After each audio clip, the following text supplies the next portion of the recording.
Joining us now is the Secretary General of the United Nations International Maritime Organization, Arsenio Dominguez. Mr. Secretary General, thank you very much for being here.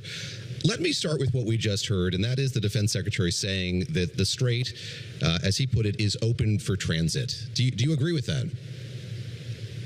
I mean, if we actually look into international law, the Strait of Hormuz is open.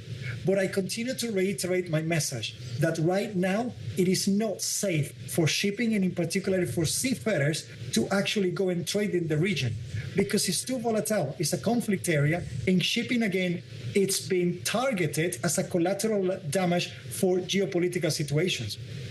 There's also a report in CNN and a couple other places that the American administration underestimated Iran's ability or willingness to functionally close this waterway.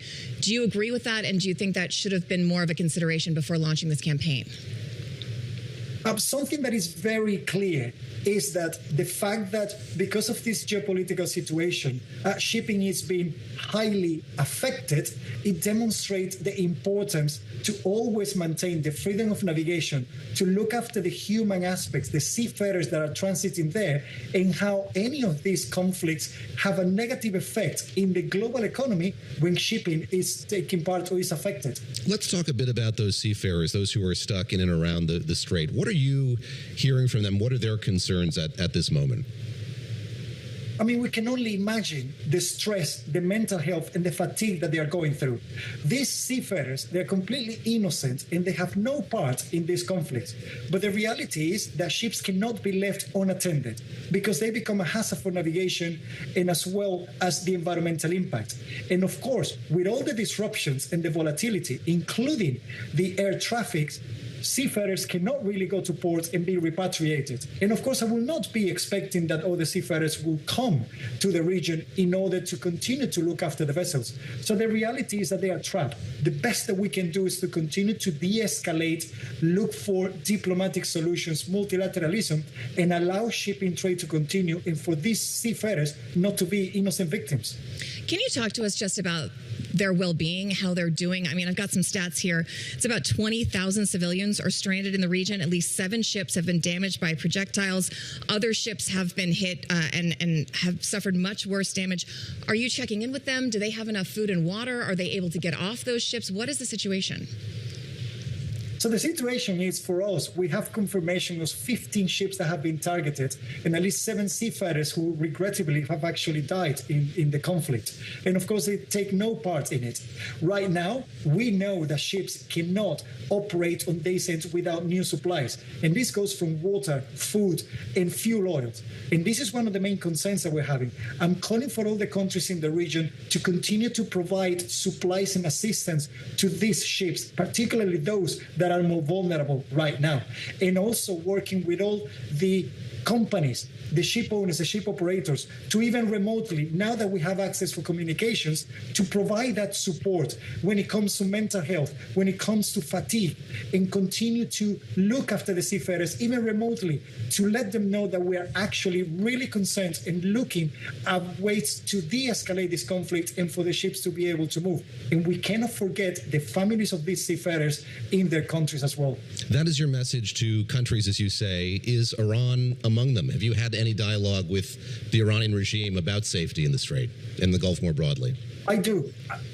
I speak with all the countries of the organizations. My role is to maintain a constant dialogue and to bring the parties onto the table. And in fact, the member states of the International Maritime Organizations have decided to call for an extraordinary session of the IMO Council next week to discuss the impact that this conflict is having in shipping, and in particularly what else we can do to guarantee the safety and the well-being of seafarers. The U.S. has raised the prospect of U.S. naval escorts through the Strait. Do you think that's realistic? Do you think it's doable? And is that something you would support? We have used naval assets in the past, most recently in the Red Sea, when the Houthis were actually targeting innocent ships and innocent seafarers in that region. But the reality is that this is not a long-term solution. And of course, there's other things that we have to look into it. There needs to be a coordination in order for ships to continue to trade safely in a very narrow strait of around 30 kilometers. We also need to make sure that there is a coordinated approach and that ships will be also assisted because they are in more need. But let's face it, the reality is that even with naval assets, there's not 100% guarantee that an innocent seafarers or the merchant ships cannot be targeted. When you talk to these merchant ship companies, does that mitigate the risk enough for them? Does that sound like something they would even be willing to do with a naval escort? Because we actually have experience on that, there will be companies that, if we look into the needs for some ships that are very low on supplies, that may need to actually transit out of the region through the Strait of Hormuz, that's something that could be considered. Now, the reality is that because we have used it in the past and we have introduced some guidance, companies are exercising maximum analysis when it comes to risk assessments and operational assessments. All this will become part of these situations in case countries could come together and start providing naval assistance for ships to actually sail outside of the region. One last question, if we could pull back some just to talk about the shipping industry. We've seen the White House propose waiving the Jones Act, which is this U.S. law that makes it so that U.S. vessels have to move goods from one U.S. port to another. What kind of difference would that make to shipping globally, and is that something that you would endorse or support?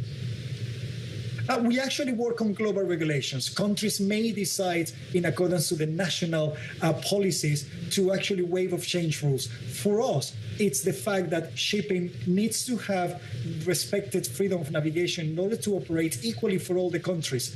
We in these organizations would always work with the member states in order to safeguard the implementation of the instruments and allow shipping to trade in all the ports of the world, as well as to provide the essential goods for everybody in the planet. Secretary General Arsenio Dominguez, thank you so much for joining us from London. We really appreciate it. Thank you.